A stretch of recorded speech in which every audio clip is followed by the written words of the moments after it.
The public discourse is saturated with the specter of hypersonic missiles and space-based defense platforms like brilliant pebbles. This is a calculated misdirection. The primary vector for systemic shock is not a kinetic launch. It is absolute, engineered silence. The incumbent power is a leviathan of unmatched military superiority. But a leviathan with no eyes is a carcass. The opening salvo in a peer-competitor conflict will not be a missile launch detection. It will be the severing of the global nervous system, the undersea fiber optic cables. This attack vector is silent, asymmetric, and denies attribution in the critical first hours. Simultaneously, a high-altitude campaign blinds the satellite constellations. No GPS, no ISR, no secure communications. The launch-on-warning protocol becomes a liability because the warning signal is what has been surgically removed from the system. This creates the blind leviathan, a system with overwhelming kinetic force, cut off from intelligence, and forced into a pre-programmed, catastrophic response based on the absence of data. The silence itself becomes the trigger. This is not a failure of the system. It is a feature designed to be exploited by a solvency crisis. While legacy media fixates on trade war fears, the architecture for an alternative is being built. The Reserve Bank of India has proposed linking the digital currencies of BRICS nations. As this parallel system neutralizes the dollar's leverage, the probability of a kinetic response to a silent, non-kinetic first strike approaches mathematical certainty. The official narrative is a calculated diversion. The conflict is not a geopolitical blunder. It is a solvency event. A state, like a corporation, has assets and liabilities. When its primary asset, economic leverage, is neutralized and its liabilities spiral, it faces a mathematical imperative to rebalance its books through other means. Weakness forces this pivot. It is not a choice. It is a protocol. Analysts at CSIS document the domestic liability of Russia's engagement, an unpopular war draining national resources and political capital. This is a microcosm of the larger dynamic. An incumbent power-bleeding solvency cannot sustain a prolonged, conventional economic war against a resilient challenger. While legacy media fixates on battlefield tactics, the real war is on the balance sheet. China hitting its growth targets. Despite a trade war is not a headline. It is a damage report on the declining efficacy of U.S. financial weapons. The accelerant for this crisis is the weaponization of finance against the system's architect. The Reserve Bank of India's proposal to link the digital currencies of BRICS nations is the blueprint for a parallel financial system. This is not a speculative threat. It is an active bypass of the dollar-based order. Every transaction on this new rail erodes the incumbent's core asset. With trade war fears already impacting global markets, this parallel system offers an escape route, rendering sanctions an obsolete vector of power. This creates the asymmetry. When your financial leverage is gone, you are forced to escalate to the domain where you retain absolute dominance. The transition from economic pressure to kinetic action is not a failure of diplomacy. It is a liquidity event. The system must liquidate an asset to cover its liabilities. The only remaining asset with a positive return is military superiority. The solvency crisis in the treasury market becomes a direct accelerant for a first-strike crisis in orbit. Therefore, the motive is not expansion or ideology. It is survival. A state facing insolvency, with its financial weapons rendered inert, is mathematically forced to pivot to its kinetic arsenal. The unpopularity and high cost of conventional ground wars, as analyzed by RUSI, make them a poor return on investment. The logical, cost-effective escalation is an asymmetric, decapitating strike from a domain of total control. The math doesn't lie. The entire strategic calculus has been inverted. According to analysts at the Royal United Services Institute, RUSI, the kinetic cost curve is now a primary U.S. liability. A $5 million main battle tank can be neutralized by a $500 FPV drone. This isn't an anomaly. It is the new mathematical reality of the battlefield. The 10,000 to 1 cost disparity represents an irreversible economic vulnerability in conventional warfare. This vector is known as the democratization of violence.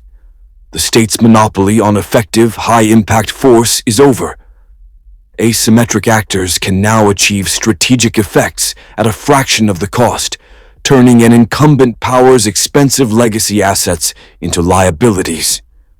Every deployed asset becomes a high-value target for a low-cost threat, creating a state of permanent, attritional economic bleed. When the financial leverage of the dollar is neutralized by systems like the BRICS digital currency framework, and the kinetic leverage of conventional arms is nullified by cost-effective drones, the system is backed into a corner. It is mathematically forced to escalate to a domain where it retains absolute, unchallengeable dominance. That domain is space. A solvency crisis on the ground thus becomes a direct accelerant for a first strike crisis from orbit.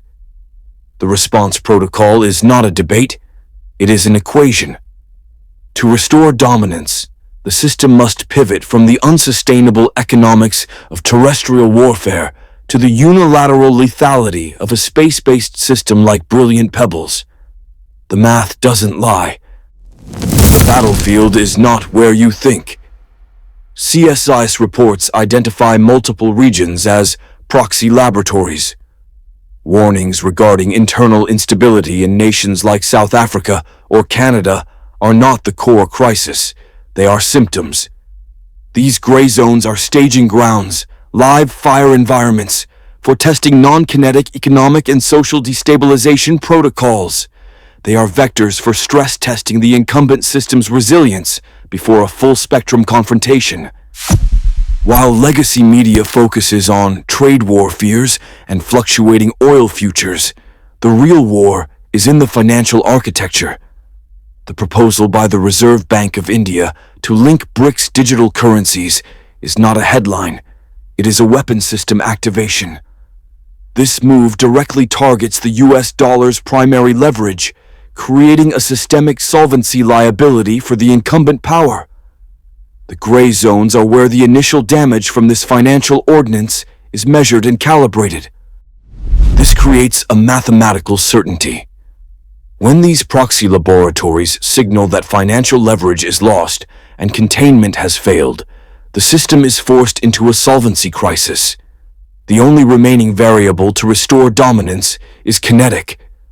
As documented in Global Security Review, the Brilliant Pebbles Protocol is the final backstop, a space-based first strike capability. The gray zone is the tripwire. Its failure becomes a direct accelerant, shifting the calculus from economic cost to kinetic cost. The math doesn't lie. The launch-on warning doctrine is a protocol of mathematical certainty. It is not a choice. It is a pre-programmed response. CSIS analysis confirms the logic. If early warning systems detect an incoming strategic missile launch, a retaliatory strike is executed before the inbound warheads can impact and destroy one's own command, control, and kinetic assets. To hesitate is to accept total decapitation. The protocol is designed to trade ambiguity for speed. This entire system has a single, catastrophic point of failure: data integrity. The protocol assumes the radar is telling the truth.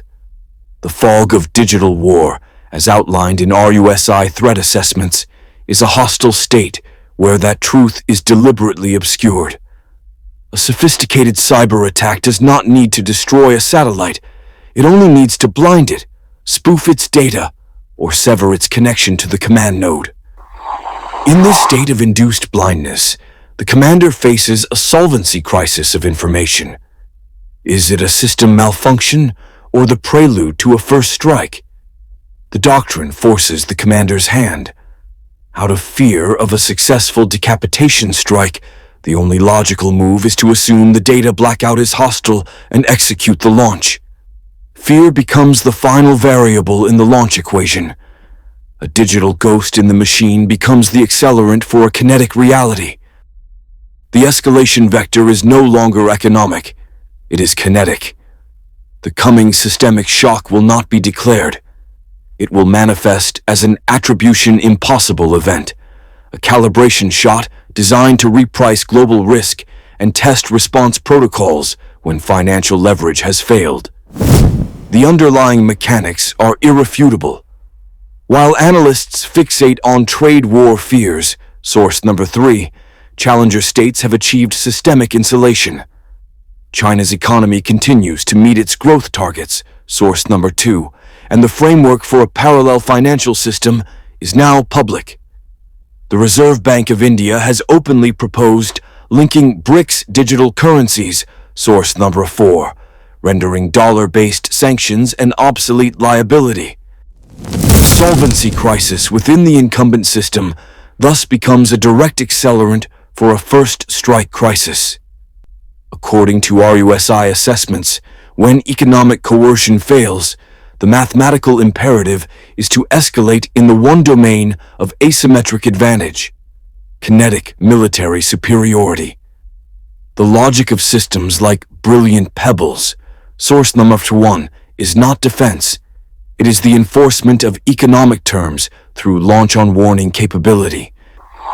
The calibration shot within the next 12 months will therefore be an unattributed, cascading power and data blackout targeting a critical deep-water port and its adjacent Tier 4 data center hub. The event will be officially blamed on a novel cyber attack or catastrophic equipment failure, but its function is a signal, a demonstration of the ability to sever global logistics and liquidity at will. It is a final warning shot for the financial system,